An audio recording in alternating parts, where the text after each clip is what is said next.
Okay. First and foremost, yes, we're expecting that they will be presenting Agent Jeremy Lotok, no? Because as disclosed to us last week, and we thank the prosecution for disclosing the witnesses as agreed, si Jeremy Lotok will be testifying today. So we're just waiting, syempre, kung ano yung lalabas sa kanyang direct examination, and hopefully makapag-cross-examine din kami today para makatapos na tayo ng isang witness, no, sa isang araw. This will probably have to do also with the affidavit of investigation. But again, I cannot go into the merits, but yun yung ina-expect natin at the very least. Ngayon, on the second question, kung ano yung nangyari kanina, hindi naman po nag-confer. I think we were trying to have the prosecution receive yung yung comment, memorandum.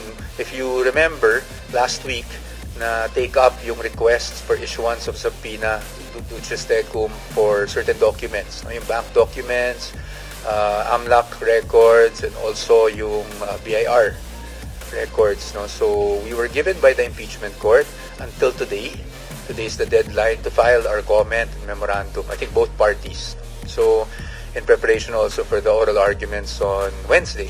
So, yan lang po yung ginawa namin kanina, tinry lang ipa-receive. But I think, I'm not sure kung ngayon napa-receive na, but so far kanina, bago ako umalis sa holding area, wala kasi yung authorized na mag-receive pa, so hindi pa nare-receive. But definitely, we will have it received before the day ends.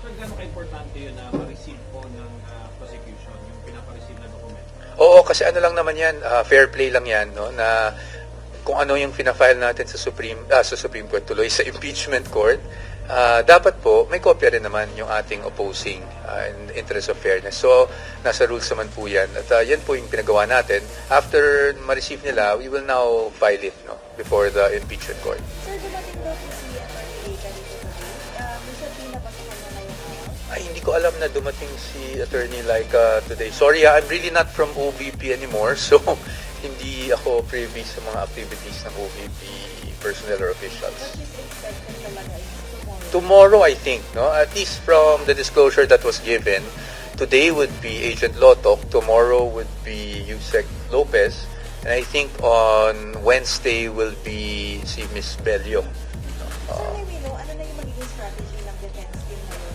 for this week? Siyempre, iba-ibang witness na po yung inaasahan na sa sana. Wala, same strategy pa lang naman as far as the details are concerned. Obviously, we do not disclose those things, but siguro ang kailangan maintindihan ng mga kababayan natin is right now, itong phase ng trial, it's really the prosecution's turn to present, no, their evidence in chief. So ang magagawa lang naman ng defense at this point is really to cross-examine the witnesses that will be presented. So if we have targets man, doon po natin nilalabas yun sa cross-examination. Sa ngayon, wala pa siyang nababanggit sa akin. No, nag-usap kami kamakailan, but it was on other topics. So wala naman siyang nababanggit sa akin. But obviously, there's always that possibility, hindi ba? Like last week, di ba, bigla siyang napunta dito. So that was for a scheduled meeting na finalize lang namin, I think the night before, if not the morning. No? So there's always that possibility. Right now, I know she's in Davao, but you can never discount that possibility. Pero sa ngayon, wala pa akong masabing definite kasi wala pa rin siyang nababanggit sa akin na definite. In terms of coming to the Senate lang, hindi po pag-attend ng trial. Yung pag-attend ng trial po ba, are we expecting that? Wala rin akong, totally wala akong nababanggit. Wala pang nababanggit. So, ibig sabihin nun, if she comes here, I also don't know if it's only for a meeting or to attend the trial itself. No? But definitely, kung may meeting naman, malalaman ko naman. Sa ngayon, wala pa naman kaming nakaset na meeting with her as far as the defense team is concerned. But of course, I wouldn't discount the possibility kung sakaling dumalo siya, no, sa trial. Attorney, if you can share to us po, ano po yung summary of the defense's comment on the BIR? We cannot. I understand the question, but we cannot because that will be delving into the merits already. Plus, we have oral arguments on Wednesday. So, abangan na lang natin siguro doon. Doon naman lalabas lahat ng mga argumento natin. Attorney, may we know sino po yung magka-process yan? The defense team kasi has always taken the position that we do not disclose before the trial kung sino yung on deck sa amin. So, hintayin na lang natin. Total, ilang minuto na lang naman at magsisimula na. Attorney, may nasabi po yata ng members ng prosecution team na they're awaiting for a Supreme Court filing dun sa threshold ng impeachment from lowering down from 16 to the current number of senators now to the fourth number of senators. Opo. At ano pang naisip ko ng defense? Do you have any comment on that? Kasi po parang ang sinasabi ng prosecution, they are waiting for that someone to file a comment on the Supreme Court. Opo. Well, sa amin ngayon, since the position of the impeachment court is 16 votes, as mandated by the Constitution, wala po tayong wala po tayong any comment about it. But once there is a filing and we feel the need to intervene or to file a response or a comment, we will definitely do so.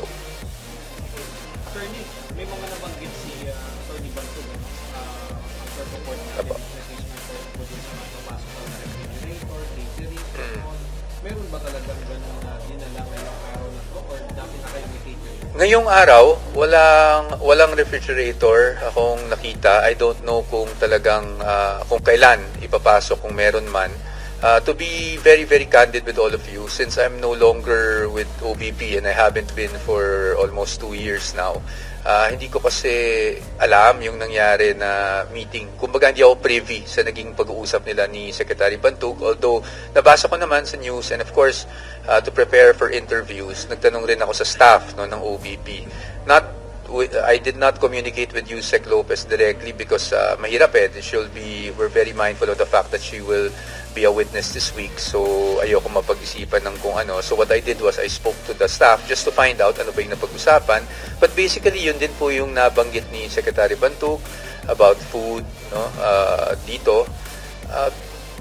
So, wala akong masabi. But yung catering naman, I think it just seems, but it's really just lunch. And I think, if I'm not mistaken, hindi naman siya irregular na may ganyang request. But, again, I'm not the right person to ask. Probably the OVP would be the right person to ask because I'm no longer their spokesperson. And hindi ko po talaga alam kung ano yung mga napag-usapan except for yung mga naging pahayag din ni Secretary Bantog sa media. Attorney, may we know po what is your definition of the blood bath? Kasi na-mention po kanina ni Rep. Adyong na yung interpretation po nila ng blood bath is medyo violent daw po. Para po sa inyo sa defense. Opo, I think it's not my definition but actually the Vice President's definition that's important. And she already said this, not just recently but even last year, kung ano ba yung ibig niyang sabihin nung sinabi niya yung blood bath. Ang ibig sabihin niya doon ay yung sariling dugo niya, yung tatagas dahil siya yung nagiging subject nitong impeachment proceeding na ito. And that was clarified further when last week pumunta siya dito na sinabi niya she will be bludgeoned, hindi ba? So what she meant was blood bath was actually herself. And I guess it was subject to a lot of misinterpretation, which is understandable. But I think the Vice President has since clarified that for the public. Definitely hindi. Wala naman pong ganyang insinuation ng Vice President. In fact, last year pa lang, nung unang round ng impeachment, hindi ba, sinabi kaagad niya na what I meant was with blood bath was my blood. Attorney, kapag testify o testigo ni Attorney Sulaita, ikakos ba siya ng depensa? Kung kinakailangan, depende, and I don't want to be vague about this, kasi parati ko nalang sinasabi kung kinakailangan. Pero what that means is, syempre, titingnan muna namin sa naging presentasyon ng prosecution if there are things that we would need to bring out, points that we need to clarify, to be clarified with and bring out, then we will conduct cross-examination. But it's not also unusual na there are times, instances, kung sa tingin namin wala namang masyadong napatunayan or nothing harmful was done in the direct examination, that sometimes the other party would just wave cross. So, abangan natin tomorrow kasi kahit kami, hindi pa namin alam kung magka-cross o hindi. But definitely, titingnan muna natin kung ano yung magiging presentation sa kanya. Attorney, ngayon, anong category niya as witness? Hostile witness, regular witness? Oo. Sa ngayon, definitely regular witness pa lang siya. Yung hostile witness po, under our rules, hindi po kasi automatic yan na porket, let's say, kaibigan ka ng kabilang panig or nagtatrabaho ka sa kabilang panig, ay hostile ka na. That is something that the prosecution will have to work on in their presentation. They will have to have the witness qualified as a hostile witness. No? So, ibig sabihin nun, dun pa lang nila sa presentation, through their questions, kailangan nila ma-establish at maipakita sa korte na hostile witness siya. And then, they will ask now the court to qualify her as a hostile witness.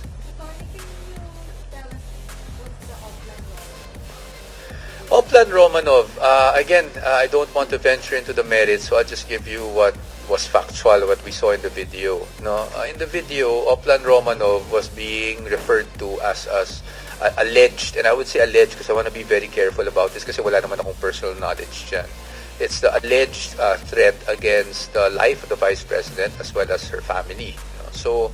So yun yung sinasabing Oplan Romanov na batay yun, hindi ko yun opinion, hindi ko rin yun definition, batay yun dun sa naging tanong ni I think Princess Maui, if I'm not mistaken, doon sa subject Zoom press conference. But aside from that, I have no further knowledge on that, and I would not like to delve into that because wala naman akong facts na hawak-hawak ko dyan.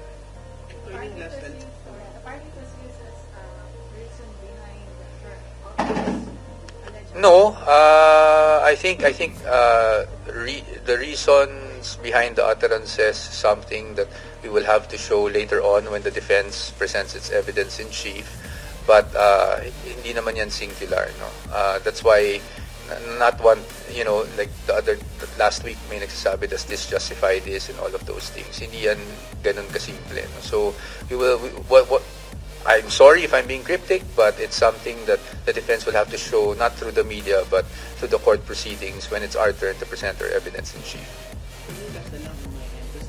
Kasi sinabi over the last week dun sa prosecution na yung pagpapalabas yun ng video segment na yun is already proved daw na the video is authenticated. Your comment dito?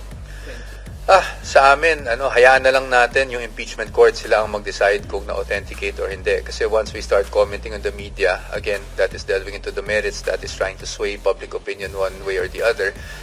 They have their position, we have our position, and sa atin, let's leave it up to the impeachment court. What do we expect for this second impeachment trial for the next following week? Patuloy lang. I think right now, nandito pa tayo sa article ng grave threats, which is, I think, Article 4 na nauna lang. And sa atin, we will just keep on cross-examining the witness they will be presenting, gaya rin ng nangyari last week.